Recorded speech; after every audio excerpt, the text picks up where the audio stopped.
نے فرمایا اپنے والد کے دوستوں کی تعظیم کر، ان کے لیے تیرے دل میں اچھے جذبات ہوں، تو اکرام کر دوستوں کا۔ اور والد کے دوستوں کے اکرام کا تو اتنا بڑا درجہ ہے کہ حضرت ابو بردہ رضی اللہ تعالیٰ عنہ تشریف لائے مدینہ طیبہ میں۔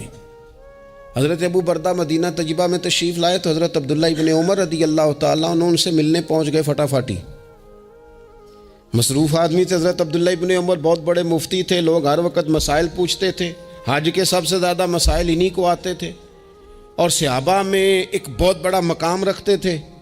حضرت عبداللہ ابن عمر فوراً حضرت ابو بردہ رضی اللہ تعالیٰ عنہ سے ملاقات کے لیے پہنچے، اور پہنچتے ہی فرمانے لگے آپ کو پتہ ہے میں آپ سے کیوں ملنے آیا ہوں؟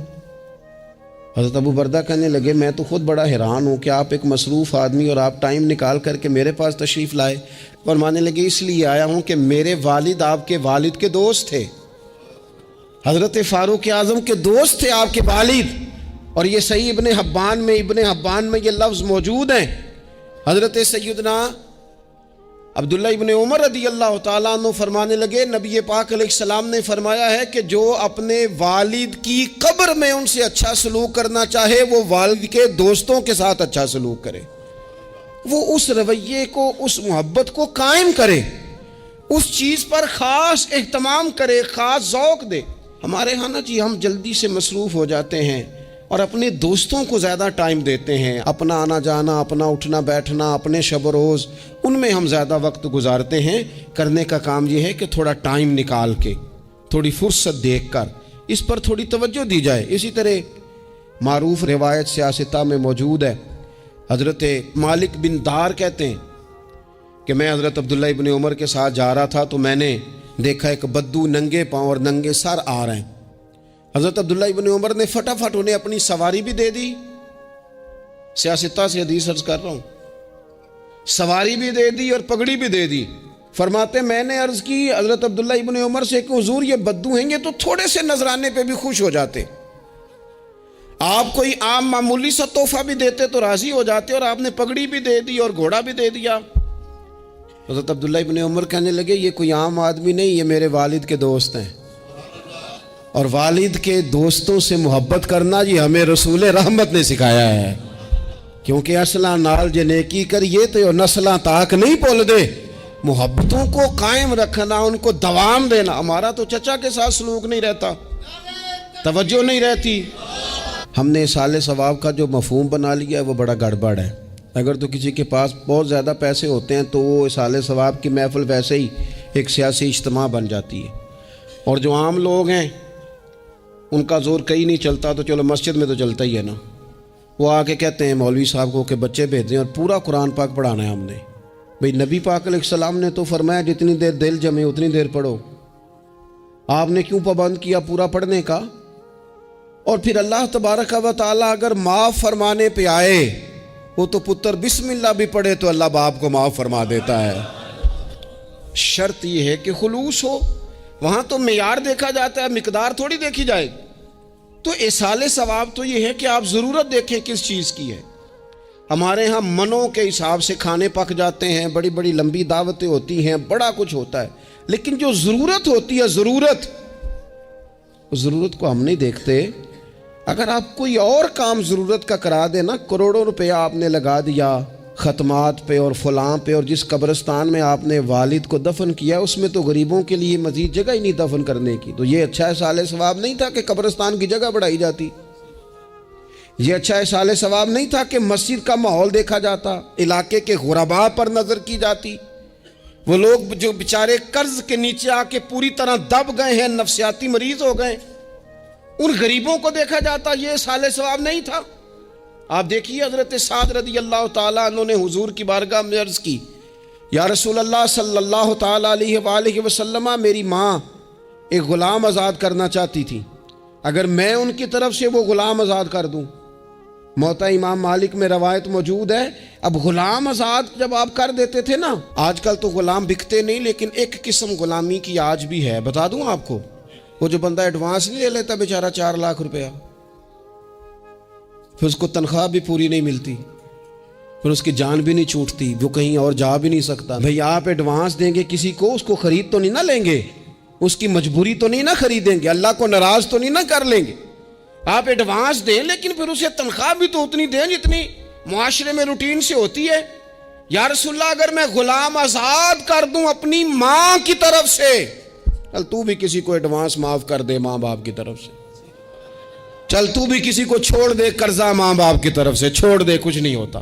رسول کریم علیہ السلام کی بارگاہ میں عرض کی حضرت سعد نے, یا رسول اللہ صلی اللہ تعالی علیہ وسلم اگر میں اماں کی طرف سے غلام آزاد کروں تو ماں کو ثواب ملے گا؟ حضور نے فرمایا کرنا, ملے گا نا تیری ماں کو ثواب, کرنا تم یہ سال ثواب, یہ والا سال ثواب کرنا.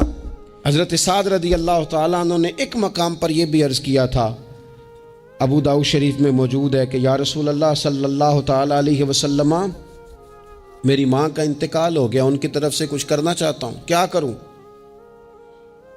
میں آپ سے عرض کرتا ہوں نا, تنقید کرنا تو آسان کام ہے, تو بنائے نا کسی مدرسے میں کمرہ جہاں طالب علم پڑھیں, والدین کی طرف سے بنائیں, جا کے دیکھو نا. یہ بات کرنا تو آسان ہے کہ ہسپتالوں میں ایک بیڈ پہ 4 لوگ پڑے ہیں, تو آپ اپنے والد صاحب کی طرف سے ہسپتال میں 2 کمرے بنوا دینا, آپ کو 20 بیڈ پہنچا دینا. آپ جا کے بات کریں کسی ٹرسٹ والے سے اور کسی سرکاری ہاسپٹل والے سے کہ لائنوں میں لگے ہوئے ہیں لوگ, ہارٹ کا پیشنٹ جو بیچارہ قریب ہو جاتا ہے موت کے اور اس کا ٹیسٹ ہی نہیں ہو پاتا, مشینیں نہیں چلتی, تو آگے بڑھے نا.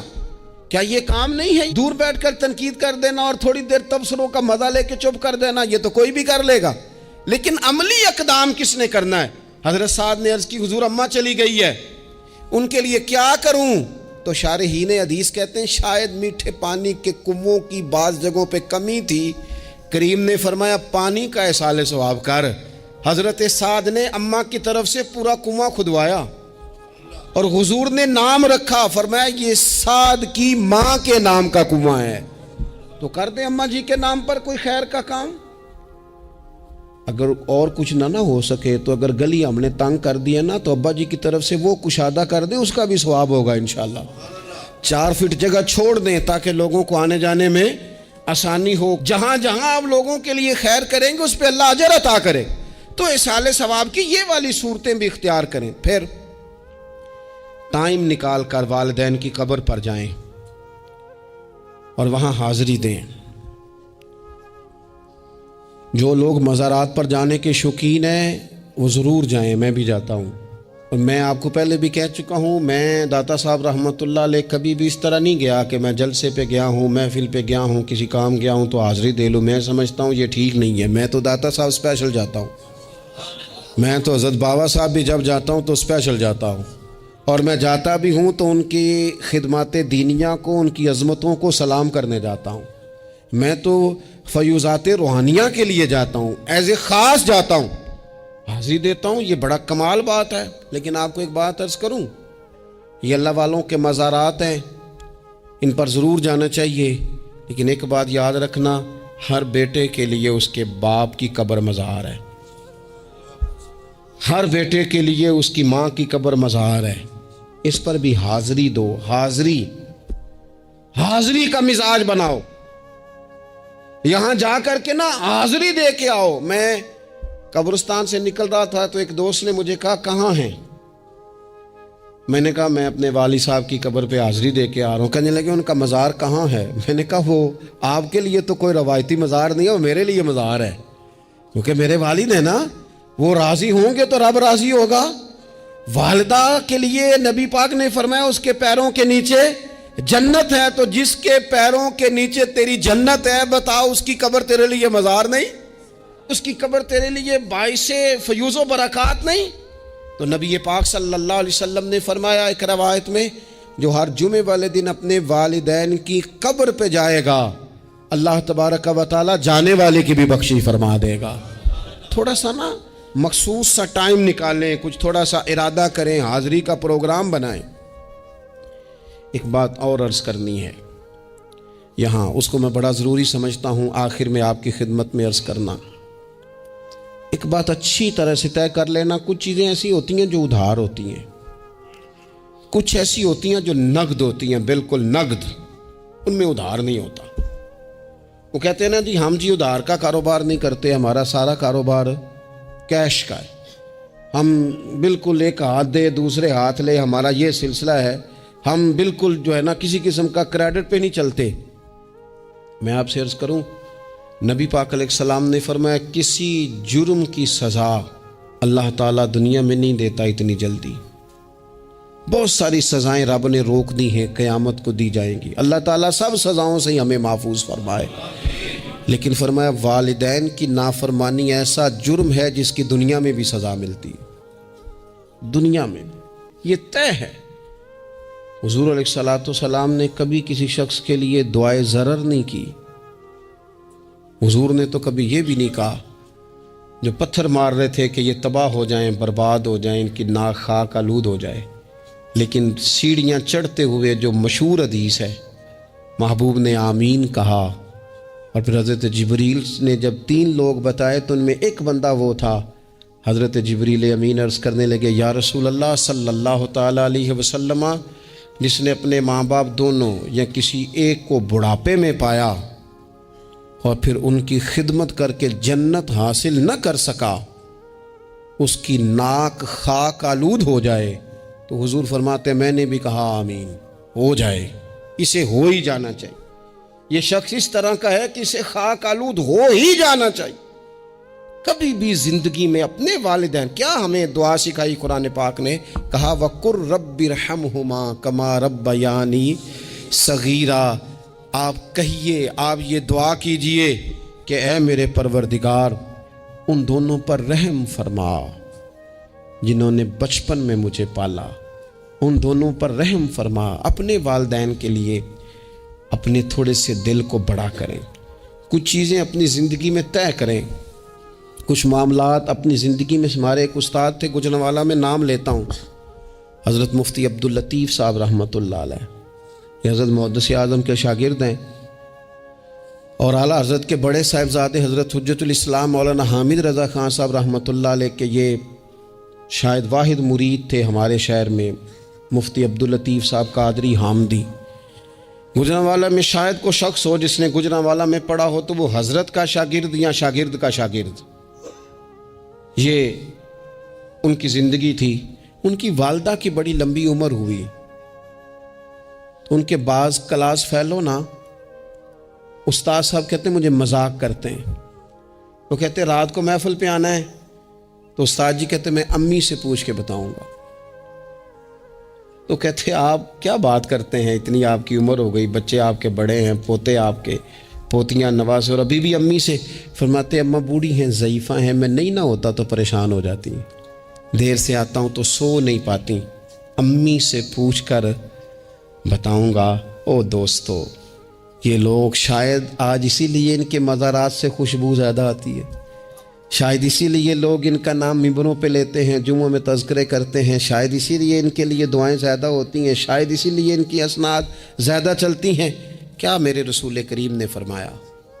حضور نے فرمایا صحابہ اگر میری والدہ موجود ہوتی نا، اور میں تمہیں نماز پڑھانے آتا اور میں سورہ فاتحہ پڑھ لیتا، اور میری ماں پردہ سرکا کے کہتی بیٹا ذرا میری بات سننا، تو فرمایا اللہ کی قسم نماز توڑ کے اپنی اماں کی بات سن کے آتا۔